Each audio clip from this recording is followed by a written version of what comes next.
Seguinte, estamos aqui no gabinete na Câmara Municipal, praticamente deserto, como tem de ser. Pouquíssimas pessoas trabalhando na Câmara em geral e também aqui. O César, que é o chefe de gabinete, não quer deixar de vir. Eu falo para ele, falo para todo mundo, pode ficar em casa. Mas ele vem de táxi, enfim, chega rapidinho e trabalha. A Alice, que estava comigo ontem no plenário, também continua aqui. Fiz até umas anotações para ver o que eu gostaria de falar dessa vez. Então tem muita gente nossa trabalhando em casa, tem gente trabalhando na rua. Agora mesmo a Rosiane avisou, tá lá no pronto-socorro da Barra Funda, avisou que tem uma pessoa em situação de rua, nossa conhecida, que nem sei porquê, porque ela não entrou em detalhes, estava do lado de fora do PS, totalmente desamparada, então ela ia acionar as equipes da assistência social. As pessoas que estão em casa, né, estão organizando demandas. Até no gabinete de tempos em tempos a gente faz isso, né? Ver, pera, o que a gente está devendo, o que não teve resposta até agora. Muita coisa que se faz mesmo no computador. E aqui também, o que a gente faz, né, nesse período? Porque não tem sessão plenária, não tem reunião de comissões, não tem audiência pública. Todas as atividades parlamentares coletivas estão suspensas. Então, o que a gente faz aqui, né? Acompanha a pesquisa, as providências do governo ou dos governos para divulgar para as pessoas, vendo, né, de que forma também a gente pode apoiar a prefeitura, o executivo municipal, às vezes aproximando instituições que se propõem a apoiar, ou fazendo sugestões ou cobranças para o executivo. A gente recebe às vezes informação, olha, fui atendido num hospital e os profissionais, a pessoa acha que os profissionais não a receberam com o cuidado que deveriam. Aí eu concordo com isso e a gente vai e comunica. E aqui na Câmara Municipal as medidas vão ficando cada vez mais restritivas e vem mais por aí. Hoje foi publicado um ato que dispensa todos os estagiários. Uma boa parte deles, aliás, trabalha na recepção, orientação para as pessoas. A gente não está recebendo visitantes, não vem ninguém de fora. Então, felizmente, verificou-se lá a possibilidade de fazer isso sem prejudicar ninguém, começando pelos próprios estagiários. Mas, claro que a essa altura, nada prejudica tanto quanto circular por aí e se expor ao risco e expor outras pessoas aos riscos também. E, no grupo de vereadores a gente continua lá discutindo, tem um comitê montado de vereadores para tratar da questão do coronavírus virtualmente, à distância. Muitos vereadores fecharam completamente o gabinete por casos de suspeita entre os próprios assessores do gabinete. E o presidente, o Eduardo Tuma, já avisou no grupo que virão medidas ainda mais restritivas nos próximos dias, a partir de amanhã ou talvez de segunda-feira. E aí eu entendo, né, já normalmente, que comunicação é uma das tarefas do parlamentar. Assim, uma das atribuições do parlamento é fazer comunicação. Então, né, como eu disse, a gente fica aqui acompanhando as providências do governo e ajudando a divulgar os pedidos, os apelos. Então, hoje a gente viu, né, o decreto do governador, do Dória, liberando as pessoas de baixa renda de pagar a conta d'água. Ai, que boa notícia, que maravilha. E também suspendendo os processos de cobrança judicial de quem tem dívida com o governo.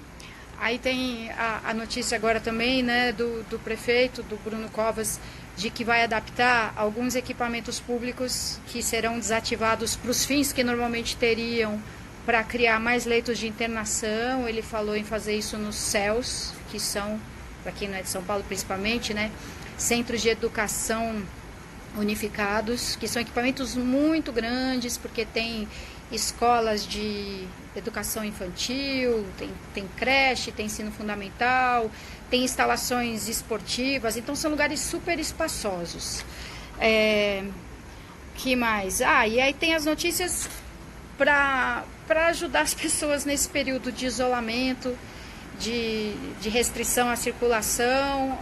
Até nisso a prefeitura também pensa. Tem a SPCine Play, que é uma plataforma ligada à SPCine, que é uma empresa de fomento à atividade cinematográfica em São Paulo. O SPCine Play tem um aplicativo, tem um site e tem conteúdo de cinema brasileiro, tipo clássicos de grandes diretores, algumas produções exclusivas também, audiovisuais feitos com recursos da prefeitura por meio de editais de fomento. E assim, o SPCine Play recolhe direitos autorais, como tem de fazer, né? O trabalho do artista precisa ser remunerado. Então, alguns acessos são pagos, ainda que a preços super módicos, mas nos próximos 30 dias a SPCine Play vai liberar acesso a todos os conteúdos gratuitamente.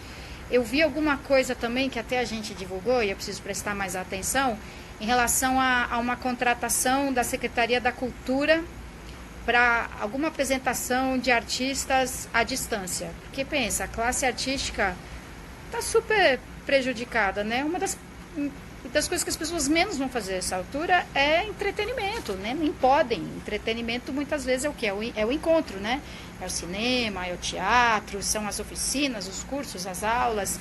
E aí os artistas, não só os artistas, os técnicos, os eletricistas, os cenógrafos, cenotécnicos, maquiadores, iluminadores, todo mundo desesperado. O pessoal também das festas noturnas, muito preocupado com todos os trabalhadores autônomos desse setor que estão alijados de qualquer possibilidade de obter renda. Então eu vi hoje a notícia, a equipe aqui já compartilhou, mas é alguma contratação sendo anunciada pela Secretaria da Cultura para essas atividades de artistas à distância, né? Broadcast, transmissão via internet.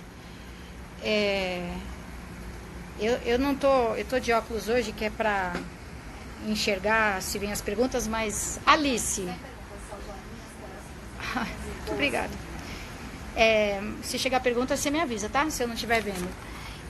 Que mais, hein? Bom, como eu estava falando, comunicação para mim sempre é uma das atividades principais do parlamento e de um parlamentar. E sabe que eu lembrei muito esses dias da época da AIDS, né? Foi um momento de choque na sociedade também, que era muito importante disseminar a informação correta. E pensa que esse negócio de desinformação é de hoje? É nada. Era muita besteira que era dita. E o pior é que assim, se a besteira é dita no rádio, que as pessoas consideram que é um meio de comunicação confiável, que faz jornalismo, e acontecia muito, programas de entrevista, conselhos, um monte de coisa errada. Eu trabalhava na MTV nessa época, e na MTV a gente tinha mega preocupação de contribuir com um público, né? O público da MTV provavelmente ouvia mais, assim, dava mais atenção a uma recomendação da MTV do que dos pais e dos professores e das autoridades de saúde. Então a gente tinha maior preocupação em usar uma linguagem adequada para realmente contribuir, não a frase feita, sabe? Aquelas coisas, sei lá, diga não faça isso, não faça aquilo, que não surte o menor efeito. Mas como que realmente as pessoas iam incorporar aquelas informações de modo a transformar o seu comportamento. E sempre caminhando no limite, e é isso que também me lembra muito essa ocasião agora, que era assim, como é que a gente dissemina a informação a respeito da gravidade do assunto, como é que a gente diz, AIDS não tem cura, AIDS é uma doença super dolorosa e sofrida, que é transmitida assim, assim, assim, AIDS não tem cara, lembra? Não existe grupo de risco, existe conduta de risco. Então, como é que a gente divulga as informações assim super enfaticamente para as pessoas realmente se abalarem a ponto de mudar de comportamento, sem criar pânico, que muitas vezes resulta em discriminação? Então, Na época da AIDS, as pessoas discriminadas eram os gays, principalmente, muito discriminadas. Tipo, além de correrem um risco maior, ainda eram vítimas de violência, de discriminação. Aí a gente tinha que dizer, abraço não transmite AIDS, né? Isso não transmite AIDS. Então tinha sempre que dizer assim, olha, isso não transmite, mas isso transmite sim. E é muito importante se cuidar de verdade, evitando pânico, evitando a discriminação, mas causando preocupação e a noção de que precisava ter cuidado. Então isso está acontecendo muito agora também. Ainda tem discriminação, vem discriminação do deputado federal, filho do presidente, tipo, botando a culpa na China, uma coisa assim lamentável, horrorosa. Está acontecendo o tempo todo, né? Algumas colaborações muito tocantes, assim, colaborações pessoais e contribuições institucionais. Tipo, a empresa empresa de educação liberando seus conteúdos, o canal de TV por assinatura liberando acesso a todos os seus canais. E todas as generosidades pessoais, né? Enquanto, ao mesmo tempo, meu Deus, tem as atitudes canalhas, tem gente se estapeando por causa de álcool gel, tem gente fazendo estoque completamente sem sentido. E aí vem, né, um deputado federal e faz lá uma provocação. E assim, a gente precisa de colaboração, inclusive a China não tem culpa. A Alice levantou a mão lá aqui e eu achei. Como é que a China, penso que é a China, um país, uma nação, como é que a China pode ter culpa? Algumas pessoas, talvez, algumas autoridades inclusive, alguns profissionais de saúde, enfim, alguns indivíduos podem ter demorado para tomar atitudes ou podem ter tido comportamentos irresponsáveis que acabaram desencadeando a propagação do vírus e da epidemia, mas, pelo amor de Deus, não dá para falar em culpa de uma nação, de uma população, de uma sociedade. Eu vou botar a culpa em quem inventou o avião, porque o avião fez com que as pessoas chegassem rapidinho da China a ponto de trazer o vírus. Cara, todos nós, mesma coisa em relação à AIDS, mesma coisa em relação ao sarampo, todos nós temos imensas responsabilidades. E nós, então, autoridades, políticos, temos as responsabilidades multiplicadas. Mas não dá para falar em culpa de um país, de uma nação, de uma etnia. Pelo amor de Deus, pessoas discriminam chinês no condomínio, sabe? Absurdo. Mas o que eu ia dizer é que os países também têm que colaborar entre si, né? Falei da generosidade das instituições, de empresas, de pessoas, de grupos sociais. E já tem uma generosidade entre estados no sentido de governos nacionais, né? Então, a China tem enviado insumos importantes, né, no combate, no enfrentamento à Covid, porque lá já não precisa tanto, felizmente a curva, né, já vem caindo.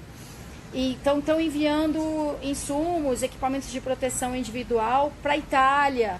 E algumas coisas vão vir para cá também. Agora, imagina se a China, por causa de uma declaração super infeliz de um deputado federal que presidia, não sei se ainda preside, a Comissão de Relações Internacionais da Câmara Federal. Imagina se a China falasse assim, não, o Brasil não merece o nosso apoio, por causa de um pronunciamento infeliz de um parlamentar que certamente foi apoiado por milhares de pessoas, por milhares de brasileiros. Mas é isso, não é assim, a China é a culpada pelo vírus. E aí a China fala assim, não, mas então o Brasil tem que ser punido por essa falta de respeito conosco. Existe sim uma construção aí, uma negociação para que a gente receba insumos da China. Tem até comerciantes da China, empresários chineses estabelecidos no Brasil, estabelecidos em São Paulo, dispostos a fazer também a sua contribuição para trazer esses insumos de lá. E a gente vai aqui trabalhando do gabinete, enquanto puder, enquanto tiver acesso. E se não, estaremos em casa, publicando, transmitindo. Acompanhe as nossas redes, contribua. Atenção, mais uma coisa que eu quero falar sobre comunicação. Uma das polêmicas aí do outro dia, até assim, no grupo da família. As piadinhas. Tem gente achando absurdo, meu. Como é que tem gente brincando com um assunto tão sério?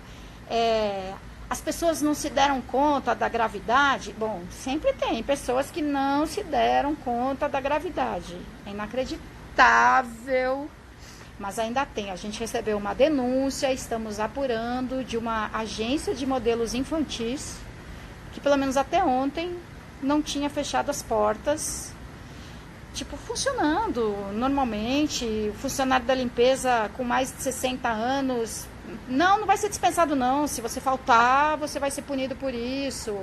Então tem também pessoas e instituições com comportamentos absurdamente irresponsáveis, e provavelmente uma parte dessas pessoas faz piada, passa piada, mas tem muita gente super preocupado, super isolado em casa, super fazendo a sua parte e mandando piada pelo WhatsApp, o Adnet fazendo as apresentações, os sketches dele no Twitter. Eu não tenho nada contra as piadinhas, tudo contra a irresponsabilidade, mas é bom rir. Chegam as bobagens, chega a criatividade. Hoje à tarde chegou a do, como é que é, em 2025, o menino pergunta para a mãe: mãe, você me batizou com esse nome porque eu nasci na época do coronavírus? Aí o menino fala, aí a mãe fala: para de bobagem, álcool Gelson. Às vezes eu rio, chega de novo a piada, né, Alice? Cara, começa com 4. A gente está recebendo ligações de telemarketing. Alguém está trabalhando, né, em telemarketing. Espero que protegido. Então, às vezes chega, né, a mesma piada de 4 ou 5 grupos diferentes. E tem umas coisas tão inteligentes, tão bem-humoradas. Vocês viram a da excursão, né? 8h30, levantar e ir até a cozinha. 9 horas, o café será servido. 10 horas, ida até a sala. Então é bom ter essas coisas para descontrair. Principalmente, e essas coisas vão chegar até para o celular de gente que está deprimida, que está aflita. E é bom, sem perder nem um pingo, a noção da seriedade da situação. Mas brasileiro tem essa incrível criatividade que consegue fazer a gente rir mesmo em meio a uma situação como essa. Vou terminando por aqui. O vídeo fica disponível 24 horas e a gente vai postar também no grupo. Se alguém achar no YouTube, mas não é grupo, depois a gente compartilha nos nossos grupos aqui, né? Mas se você achar super importante, super contribuição, avisa seus amigos que vai estar no Insta e depois vai estar no nosso YouTube. Aqui, ó, quer ver? Cadê o número? Nada, 4040, e aí a gente tira do gancho e cai a ligação. E uma judiação. Com tudo isso que precisa fazer, tem trabalho sendo desperdiçado. Amanhã tem mais, não sei se daqui. Capaz até que já tenha chegado alguma informação no grupo dos vereadores sobre as medidas para amanhã. Mas se não for daqui, de onde eu estiver, eu estarei à disposição de vocês.